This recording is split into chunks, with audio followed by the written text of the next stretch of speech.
Hello everyone, সবাই কেমন আছেন? আশা করি সবাই ভালো আছেন। বন্ধুরা, আমরা সবাই জানি যে টাকার রেট ভিন্ন ভিন্ন। মানে কোনো দেশের টাকার রেট বেশি, আবার কোনো দেশের কম। কিন্তু আপনি কি জানেন আজকের দিনে ইউরোপের 1 ইউরো সমান বাংলাদেশের কত টাকা হয়? আপনার ধারণা কি ঠিক, নাকি অবাক হওয়ার মতো কোনো চমক আছে? এই ভিডিওটি বিশেষভাবে আপনার জন্য তৈরি, তাই শেষ পর্যন্ত দেখুন। কারণ আপনি যদি নিয়মিত টাকার রেট জানেন, তাহলে অর্থ লেনদেন বা বিদেশ থেকে পাঠানো রেমিটেন্সে লাভবান হতে পারেন। আজ বৃহস্পতিবার 16 এপ্রিল 2026। আজ ইউরোপে 1 টাকা সমান বাংলাদেশের 140 টাকা 73 পয়সা, আর অপরদিকে বাংলাদেশে 1 টাকা সমান ইউরোপের 0 টাকা 0071 পয়সা।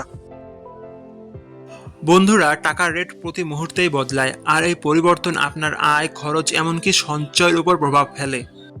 তাই নতুন রেট সবার আগে জানতে এখনই চ্যানেলটি সাবস্ক্রাইব করুন এবং বেল আইকন প্রেস করুন, যাতে কোনো আপডেট মিস না করেন। আমার কাজগুলো যদি আপনার ভালো লাগে, ডেসক্রিপশন ও পিন কমেন্টে বিকাশ ও নগদ নাম্বার আছে, আপনি চাইলে সাপোর্ট করতে পারেন। ধন্যবাদ সবাইকে। আল্লাহ হাফেজ।